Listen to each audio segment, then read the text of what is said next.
Hello, everybody. Today we have our guest for today's series. In this series, the reality check. Now today we have Meeta Jhunjhunwala.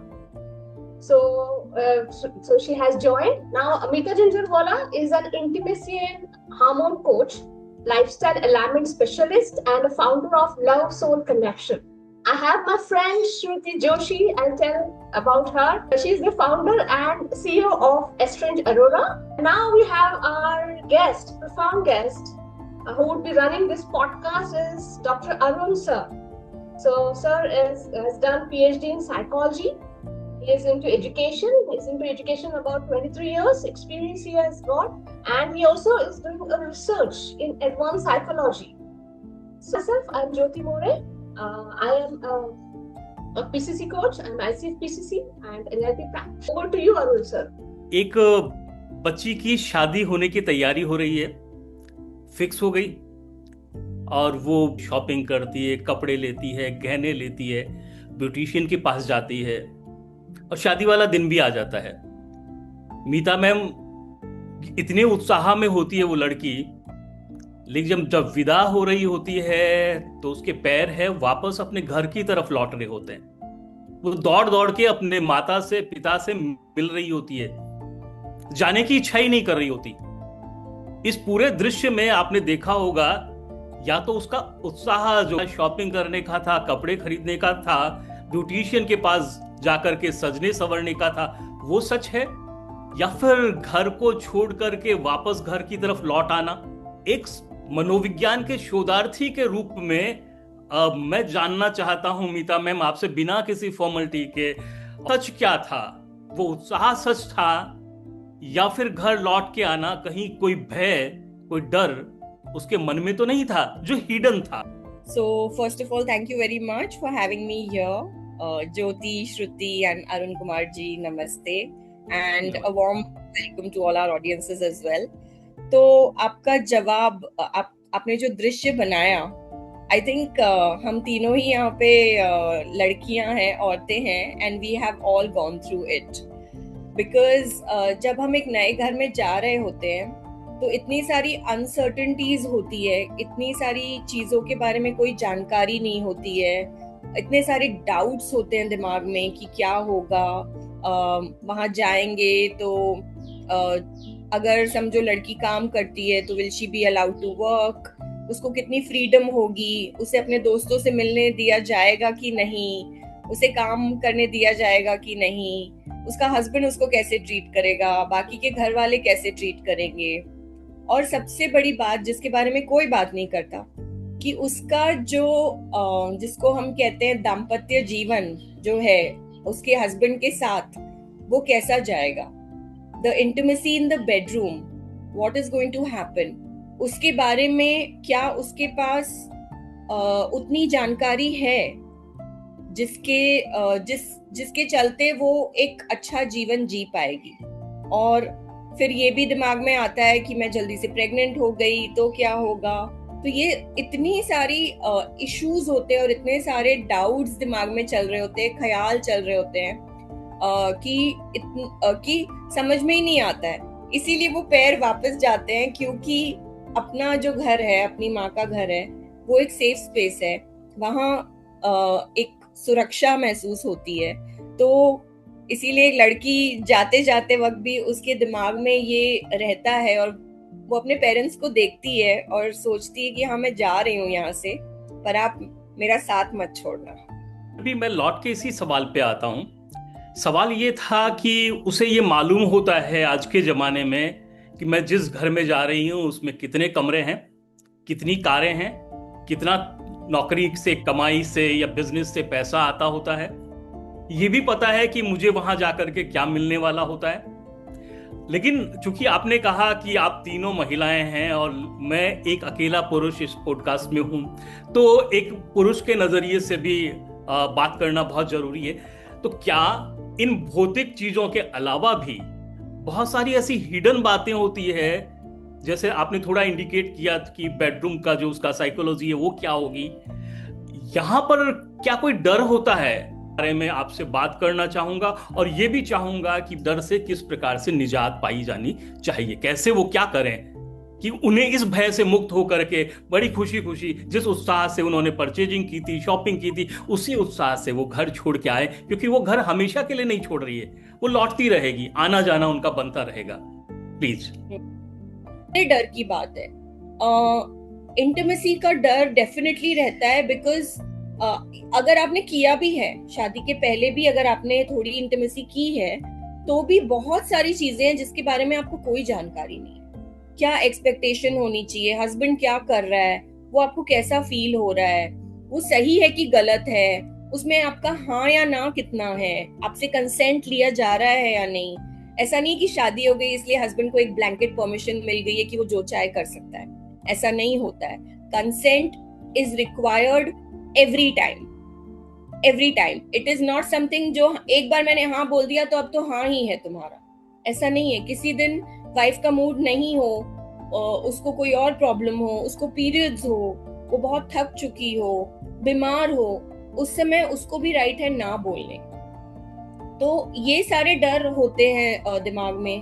फिर ये डर होता है कि periods के बारे में तो चलो मॉम ने थोड़ा बहुत बताया था कि खून आएगा या ऐसे करना है, बट उसके आगे क्या, उसके आगे अब मेरे हार्मोन्स के साथ क्या होने वाला है। हम इतनी चीजें सुन रहे हैं, सबको आज PMOS हो रहा है। बहुत ज्यादातर औरतें जो हैं, I think 1 in 5 is going through PMOS। उनको PCOD है, वेट बहुत बढ़ रहा है, बहुत सारे प्रॉब्लम्स हो रहे हैं। तो उनको ये नहीं समझ में आता कि हाँ अगर मैं वेट पुट ऑन कर लूंगी तो मेरा हस्बैंड फिर मुझे कैसे देखेगा, they will not love me, वो क्या सोचेंगे।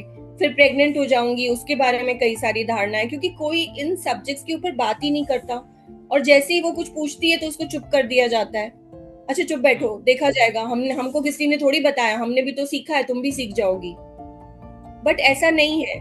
तो कमिंग टू योर क्वेश्चन कि कैसे वो जा सकती है कि उसके दिमाग में ये फियर ना हो, अगर वो पहले से ही किसी के साथ इन सारे सवालों पे एजुकेशन ले लेगी, काम कर लेगी, अपने सारे डाउट्स क्लियर कर लेगी जो बचपन से उसके दिमाग में है, क्यूरियोसिटी है, जानकारी है जो कहीं नहीं अवेलेबल है।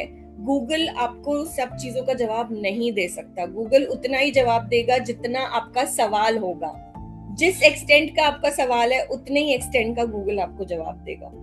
और Google is not the solution. Google पे इंफॉर्मेशन अवेलेबल है, बट उसको कैसे रियलिटी में अपनी जिंदगी में अप्लाई करना है, that is not available on Google. So there is a path. और एक और इशू जो आजकल की जनरेशन का है वो है पॉर्न का इन्फ्लुएंस। वो इतना ज्यादा है अभी कि उनको लगता है कि ऐसे ही होता है, जबकि porn is a film, it's just a film. उसको फिल्माया गया है, उसमें कोई रियलिटी नहीं है, रियलिटी उससे कोसों दूर होती है। लेकिन लोगों के मन में ये धारणा है, young boys also, they also think कि अरे हम परफॉर्म कर पाएंगे या नहीं, क्या होगा, what will she expect. And औरतों के भी दिमाग में बहुत सारी चीजें। So starting from the basics of sex education, going all the way to an orgasm, एक बहुत बड़ा conversation है, एक बहुत बड़ा gap है जो missing है। आपकी body में क्या है, कैसा है, and how connected you are with your body, तो ये सारी ही चीजें आती है। तो अगर एक लड़की एक एफर्ट करे और माँ बाप स्पेशली उसको एनकरेज करें कि हमारे पास जानकारी नहीं है, हमसे किसी ने बात नहीं की, बट तुम किसी कोच के पास जाओ या किसी बड़े के पास जाओ या किसी जानकार के पास जाओ जो तुम्हारे एक तो सारे सवालों का भी जवाब दे दे और दूसरा तुमको एजुकेट कर दे कि तुम्हें किस किस चीज के लिए तैयार रहना चाहिए। शादी करके जब तुम जाओगी तो क्या क्या चेंजेस होने वाले हैं, ताकि तुम एक अच्छी तरीके से जब जाओ तो यू आर रेडी। आपको पता है कि कहाँ रेड फ्लैग्स होंगे, कहाँ आपको एक वार्निंग साइन मिल जाएगी, कहाँ आपको फिर मॉम को फोन करके बताना है, छुपाना नहीं है। और वो सारी ही चीजों को कवर करके अगर एक इंफॉर्मेशन दी जाए तो लड़की उसी खुशी के साथ, जिस खुशी के साथ वो अपना शादी का लहंगा लेने गई थी और ज्वेलरी लेके गई थी और तैयार होती है उस रात, उतने ही कॉन्फिडेंस के साथ फिर वो चल के जाएगी और उसको मालूम रहेगा कि हाँ मैं तैयार हूँ, मैं इक्विप्ड हूँ कि कोई भी प्रॉब्लम आएगी तो मुझे पता है मुझे उसके साथ कैसे डील करना है। तो अगर हम ये करें, अगर हम ये सारी कॉन्वर्सेशंस को नॉर्मलाइज करें, घर में इसके बारे में बातचीत करें, लड़कों को ये सिखाएं कि how you have to respect woman, consent is an ongoing thing, एक बार कंसेंट दे दिया तो ये नहीं कि वो जिंदगी भर के लिए आपको मिल गया। ये सारी विकसित बातें अगर हम करेंगे ना अपने घरों में, तो ये हर घर में होने लगेगा। और फिर आप एक प्रॉपर एजुकेशन के लिए एक 3 महीने का कोर्स है जो मैंने बनाया for brides, you know, to prepare exactly to answer your question. यही मैंने एक कोर्स बनाया है जिससे हम उसको पूरी तरह से प्रिपेयर कर देंगे, सिखा देंगे कि क्या क्या उसको करना चाहिए, क्या वो एक्सपेक्ट कर रही है, क्यों उसको पिल नहीं लेना चाहिए। यू नो, आजकल की लड़कियों के मन में ये धारणा है कि हाँ हमें प्रेग्नेंट नहीं होना है तो हम सीधा पिल ले लेंगे ना, वो तो अवेलेबल है ही। बट वो पिल आपको किस कदर नुकसान करती है, आगे चल के कहाँ आपको फिर चाइल्ड बर्थ में प्रॉब्लम्स आते हैं, and so on and so forth, you know. सो बहुत सारी चीजें हैं जिसके बारे में कोई एजुकेशन नहीं देता, कोई बात नहीं करता। टीचर्स आर नॉट इक्विप्ड, माँ बाप नहीं जानते, उनसे भी किसी ने बात नहीं की तो उनकी भी गलती नहीं है। लेकिन उनको थोड़ा प्रोएक्टिव होने की जरूरत है कि अब समय आ गया है ताकि तुम आगे एक अच्छी जिंदगी जी पाओ, इसके लिए तुम पूरी तैयारी करो। जितना टाइम एक लहंगा चुनने में लगाया है उतना ही टाइम एक हमसफर चुनने में भी लगाओ, और उसके साथ साथ इतनी तैयारी से जाओ कि जब तुम जा रही हो तो तुम्हारे मन में कोई डाउट ना हो, और वो कॉन्फिडेंस। बहुत बढ़िया, बिल्कुल सही कहा आपने। तो मिता जी आप बताइए कि ब्राइड्स के मन में इंटीमेसी से रिलेटेड सबसे बड़ा मिथ क्या है? सबसे बड़ा बहुत सारे मिथ है। सबसे बड़ा मिथ तो मैं कहूंगी कि फर्स्ट नाइट एकदम परफेक्ट होता है। I think this is a very big myth. First night कितने ही तरीकों से एंड हो सकता है, राइट? हो सकता है आप दोनों इतना थक चुके हो कि दोनों सो गए, हो सकता है आप यू नो बैठ के बातें करो, एंड बातें करते करते आप एक दूसरे को होल्ड करके सो गए। ये भी हो सकता है कि चलो हाँ इंटीमेसी की कोशिश हुई थोड़ा बहुत, बट यू नो थोड़ा बहुत इधर उधर हो के फिर दोनों ने किया ही नहीं है, दोनों के लिए समझो पहली बार है, तो दोनों थोड़ा थोड़ा कर रहे हैं, एक्सप्लोर कर रहे हैं, शर्मा रहे हैं, घबरा रहे हैं, और वो सारा करते करते फिर वो सो गए। क्योंकि पूरे स्टेप तक भी पहुंचना बहुत मुश्किल होता है for a couple like that, जो पूरी तरह से नहीं जानता है या जिनके पास जानकारी नहीं होती है। ये भी हो सकता है। फिर फर्स्ट टाइम में if it is the first time for a man, then he can get very excited और उसका बहुत जल्दी से निकल सकता है। तो ये फिर धारणा हो जाती है कि नहीं नहीं मैं तो शॉर्ट टाइमर हूँ, मेरा तो हुआ ही नहीं। तो ये सारी चीजें हो सकती है on your first night. So the biggest myth is कि first night will be so perfect, you know, फूल होंगे और सजा हुआ कमरा होगा और फिर you know everything will be like done systematically. ऐसा कुछ नहीं होता है। फिल्मों ने इनको बहुत ज्यादा वो करके रखा हुआ, बहुत ज्यादा तो रियलिटी फिल्मों ने बहुत ज्यादा करके रखा हुआ है। सही कह रही है आप ज्योति जी, आप सही कह रही हैं ज्योति जी। मैं जो पिछली बात पूरी हुई थी उनमें से 3 बातें मैंने निकाल के लेके आया हूँ। 3 बातें उसमें से निकली थी। पहली बात तो ये थी कि जो सबसे महत्वपूर्ण थी कि हम जब एक शहर छोड़ के दूसरे शहर में भी जाते हैं और हम अपने लिए फ्लैट देखते हैं या एकोमोडेशन देखते हैं तो बहुत सारी इंक्वायरी करते हैं। तो आप तो लाइफ लॉन्ग के लिए कहीं और जा रहे हैं। तो जैसा कि मीता मैम ने कहा कि आपको जरूरत है इस बात की कि उसके बारे में न केवल बात करें बल्कि जानें। जैसा मीता मैम का कोर्स है वैसे बहुत सारे आपके अड़ोस पड़ोस में, आपके परिवार में भी इस तरह के लोग होंगे जिनसे आप सहजता से बात कर सकते हैं। तो बात करें, जानें। तो इस तरह के मिथ है वो वहीं रह जाएंगे और आप है दौड़ करके वापस नहीं आएंगे, खुशी खुशी वापस आएंगे, खुशी खुशी वापस जाएंगे। एक बात तो आपने ये कहा था। दूसरी बात कहा था कि हमारे एक और मिथ है, वो ये कि जो आपने बोला था कि शादी हुई तो फिर वेट तो बढ़ेगा ही बढ़ेगा। अरे शादी हो गई फिर भी नहीं बढ़ा है। शहरों में नहीं है, रूरल एरिया में, छोटे टाउन्स में इस तरह की भाई एक दूसरा मिथ होता है। और तीसरी चीज ये जो सब बहुत इंपॉर्टेंट है वो ये सवाल भी है कि अभी आपने कहा कि हस्बैंड है तो उसका मूड है कि नहीं। तो ये डिजायर महिला की भी तो हो सकती है। वो नई जो लड़की गई है वहां पे उसके भी बहुत ज्यादा उत्साहित है, वो उसको भी सुना है, देखा है फिल्मों में, जैसा कि ज्योति ने बताया कि वहां देखा है तो उसने देखा ऐसा होगा तो उसकी अपनी डिजायर का क्या, उसकी desire अपने मूड का क्या। तो हम लोग हाँ एक महिला के केवल यहाँ ये देख रहे थे कि पुरुष की तरफ एक महिला का क्या, क्या उसकी डिजायर्स वो कहीं मायने नहीं रखती। तो ये तीन बातें मैं आपकी उस बातचीत से निकाल के सामने लाया हूं और मैं चाहता हूं कि आप इस पे कमेंट करें। सबसे पहले लास्ट वाली पे कर देती हूँ कि उतना ही डिजायर उसका भी इम्पोर्टेंट है। जैसे कि मैंने कहा कि उसका मूड हो सकता है कि ना हो सकता है वो थक और गई हो, उसका मूड हो, आदमी का हो और औरत का ना हो, ऐसा भी औरत का हो, औरत का हो और आदमी का ना हो, ऐसा भी होता है। ये भी होता है। तो एक शादी में ये सारी चीजें होती है, बट हम इसके बारे में बात नहीं करते। अच्छा, ज्यादातर ये होता है कि औरत अगर कहे कि नहीं मेरा मूड नहीं है और आदमी करना चाहे तो he ends up doing it. It happens in a lot of marriages. But औरत कहेगी कि मेरा मूड है और आदमी कहेगा कि मेरा मूड नहीं है, तो एक सवाल खड़ा हो जाता है। यू नो, फिर आदमी भी बोल सकता है कि मैं थक के आया हूँ। और एग्जैक्टली इसी साइकोलॉजी पे मैं बात करना चाह रहा था कि वो उस महिला पे जो अपनी डिजायर के लिए कहीं रिक्वेस्ट कर दिया उसने या इशारा भी कर दिया, तो उसके बारे में कुछ और सोचा जाना लग जाता है। जो men psychology specifically male psychology कहती है कि अरे क्या है, कल तो हुआ था, 2 दिन पहले तो इस यही जो ट्रिगर था जिसको मैं दबाना चाह रहा था। तो ये तो होता ही है, क्योंकि आदमी कमेंट करेगा और बोलेगा कि अभी तो किया था, कल कर लेंगे, मैं आज बहुत थक गया हूँ। ये आदमी भी कह सकता है, लेकिन कहने की बात तो अलग है। सबसे पहले उसको जज किया जाता है, यू नो, कि क्या मतलब why are you feeling so hot, या why are you feeling so desired, या तुम्हारा पैशन कहाँ से जग रहा है, यू नो। बट औरतों की सेक्सुअल एनर्जी के बारे में कोई क्लैरिटी नहीं है समाज में। अच्छा, women have more sexual energy than men have, but हम हमेशा आदमी की बात करते हैं कि उसको जरूरत है तो उसको तो चाहिए ही, बट औरतों को और ज्यादा होती है। लेकिन इसके बारे में कोई बात नहीं करता, कोई बताता नहीं है, एंड औरतों को शुरू से प्रेस कर दिया जाता है। अच्छा, तुमको ज्यादा फीलिंग हो रही है, तुमको ज्यादा क्यूरियोसिटी हो रही है, जाओ किचन में जाओ ये करो, तुम क्यों सवाल कर रही हो, अपने आप वक्त आएगा तो पता चल जाएगा। ये सारी चीजें बोल के उसको दबा दिया जाता है।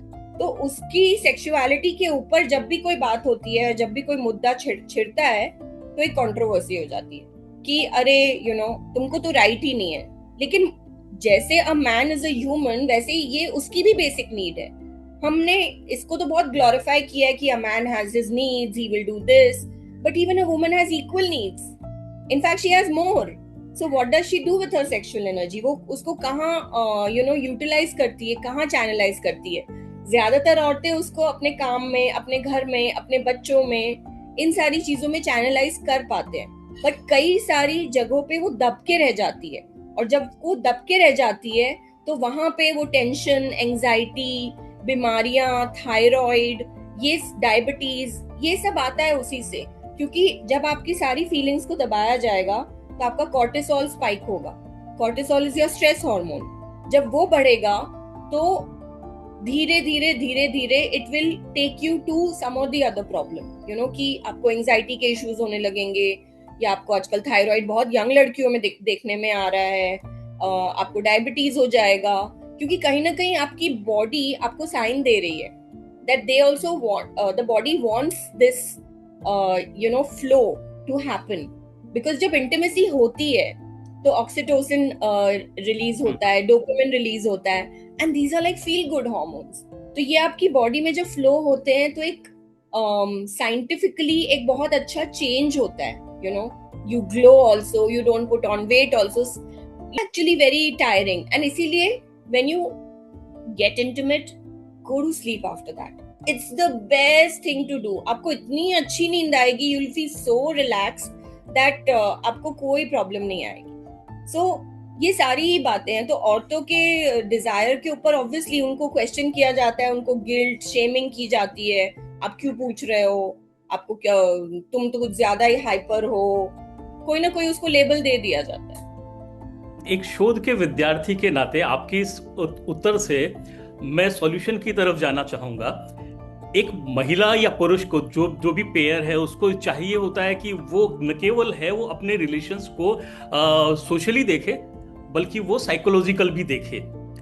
डिजायर है फीमेल को और हस्बैंड है, उसका मूड नहीं है, तो वो उसका सॉल्यूशन है जो आगे मैं एक और सवाल इसके साथ में जोड़ता हूं, वो ये कि ये मिथ है कि इंटीमेसी का मतलब होता है सेक्स, इंटीमेसी का मतलब फिजिकल।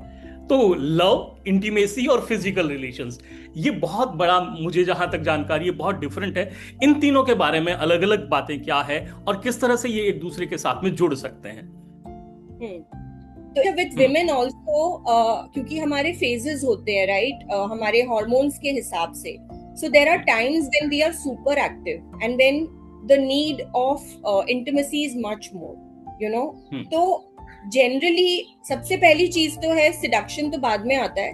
सबसे पहली चीज है to have very clear conversations between the couple, you know, क्योंकि अगर आपस में क्लियर बात कर सकते हैं तो एक दूसरे की नीड्स को भी सेटिस्फाई कर सकते हैं। अच्छा, कभी कभी जब हम इंटीमेसी की बात करते हैं तो it is not essentially everything about sex, right? It is not that you have to go all the way. It can also be कि आपने एक दूसरे को गले लगाया, सब कुछ, यू नो, इंटीमेसी की, कडल किया और होल्ड करके सो गए, किसिंग विसिंग किया, थोड़ा बहुत किया, and then you just hold each other and sleep. Just with the hugging also आपके अच्छे हॉर्मोन्स रिलीज हो रहे हैं, so it's a good thing, कोई प्रॉब्लम नहीं है। तो कॉन्वर्सेशंस होनी चाहिए, सिडक्शन होना चाहिए, और बहुत सारी बातें हैं इसमें जो आई थिंक हमारे पास समय कम पड़ जाएगा अगर मैं उसके बारे में बात करूंगी। But there are various ways in which you know वो इंटीमेसी को इंटैक्ट रखा जा सकता है। तो जो आपका सवाल है वो उस दायरे में भी आता है कि how do you keep the intimacy intact if you know the expectations of two partners are different. Also इसमें लिबिडो डिफरेंसेस भी आते हैं, यू नो, कि किसी की क्षमता ज्यादा होती है, किसी का ज्यादा होता है, तो ये फिजिकल इश्यूज भी इसके अंदर आते हैं जिनको ठीक किया जा सकता है। Coming back to your, sorry, मैं ये कहना चाह रहा था कि इसीलिए जरूरत है कि आप प्री मैरिज ही नहीं, पोस्ट मैरिज भी काउंसलिंग है वो ले सकते हैं, वो भी आपको लेना चाहिए, उसके बारे में भी बात करनी चाहिए। प्लीज कंटिन्यू कीजिए। बिल्कुल बिल्कुल। तो एक चीज जो मैंने जब कहा था कि औरत को तैयारी करनी चाहिए, ब्राइड को, when she is getting married, before even the groom should be a part of that education, क्योंकि उसको कुछ अलग बातें समझाई और सिखाई जाएंगी। See, even a lot of men now who come from small towns or even Bombay जैसे शहर में भी you will come across men who have never had sex before marriage। तो जब उनके साथ ये होता है तो they also lack complete sex education, तो उनको भी ये जानकारी चाहिए होती है। प्लस आप उनको कंसेंट के बारे में बता सकते हैं, सारी चीजों के बारे में बता सकते हैं। सो जो मैंने कोर्स बनाया है that is more concentrating on the woman, but there is going to be 2 modules जिसमें a man can also be a part of it, you know, because the groom, there might be certain issues जो उनके बीच में शादी से पहले भी उठ चुके हैं, जिसके बारे में वो सोल्यूशन चाहते हैं, तो वो भी एक लेवल पे एड्रेस किया जा सकता है। अब जहां तक बात है कि इंटीमेसी जैसे ही हम बोलते हैं तो सेक्स आता है दिमाग में, फिजिकल आता है दिमाग में, but intimacy is not about sex. Intimacy is not limited to sex. Intimacy is actually a relationship that you build with anyone, किसी के भी साथ, जहां पे एक ट्रस्ट है, सेफ्टी है और वल्नरेबिलिटी है। मतलब आपको कोई एजेंडा नहीं है, कोई स्कोर नहीं है, कोई कैलकुलेशन नहीं है कि मैंने इतना किया तो उसको करना चाहिए। इंटीमेसी का डेफिनेशन ये है जहां आप सुरक्षित रह सके, जो कहना है कह सके और खुश रह सके। तो इंटीमेट रिलेशनशिप कॉलीग्स के बीच में भी होता है, इंटीमेट रिलेशनशिप फ्रेंड्स के बीच में भी होता है, इंटीमेट रिलेशनशिप माँ और बेटी के बीच में भी होता है। आप समझो माँ के 3 लड़कियां हैं पर जरूरी नहीं तीनों के साथ उतनी क्लोजनेस हो, तो जिसके साथ क्लोजनेस है that is an intimate relationship. So intimacy में ट्रस्ट, सेफ्टी और वल्नरेबिलिटी, ये 3 चीजें आती हैं। और इसके अलावा इंटीमेसी कई प्रकार की होती है। तो physical is one aspect, there is intellectual, there is spiritual, there is experiential, there is emotional. सबसे पहले तो इमोशन होना चाहिए। इमोशनल इंटीमेसी नहीं होगी तो फिजिकल तक आप कैसे जाओगे?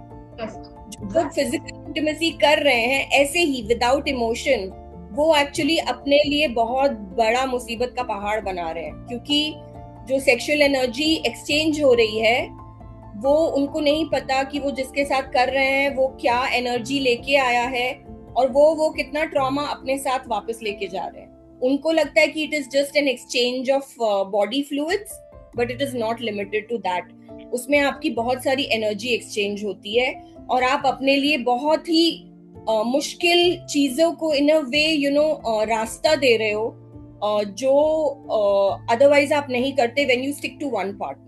So again, that is a very big topic of discussion, but हम उसके ऊपर बाद में आएंगे। So intimacy कई प्रकार की होती है, उसमें ये सारी चीजें आती है। अगर कई बार आप किसी से मिलते हो और आप उससे बातचीत करने लगते हो एंड एक कनेक्शन फील होता है आपको, पहली मुलाकात है लेकिन you feel that connection, that is intimacy. कि आपने खुल के बहुत सारी बातें की, कोई कॉन्वर्सेशन हो गया जिसपे दिल दोनों के मिल गए, इतना इंटेलिजेंटली दोनों ने बात की उसके बारे में।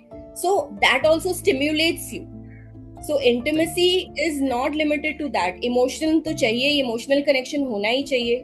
फिजिकल तो 10% उसका हिस्सा है, you no. More than that 90% spiritual connection है, इमोशनल कनेक्शन है, हैविंग दीज कॉन्वर्सेशंस है, आप कितना क्या एक्सप्लोर करते हो, कितनी चीजें करते हो, वो है।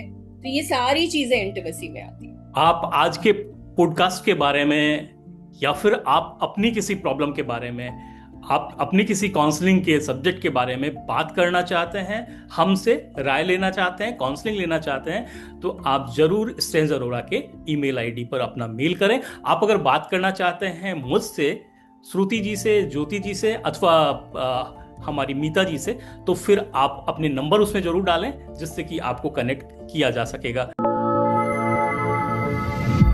और चली आ रही है बरसों से, बट आई थिंक सिटीज वगैरह में अब इसके बारे में कोई आपसे बात नहीं करता है मोस्टली।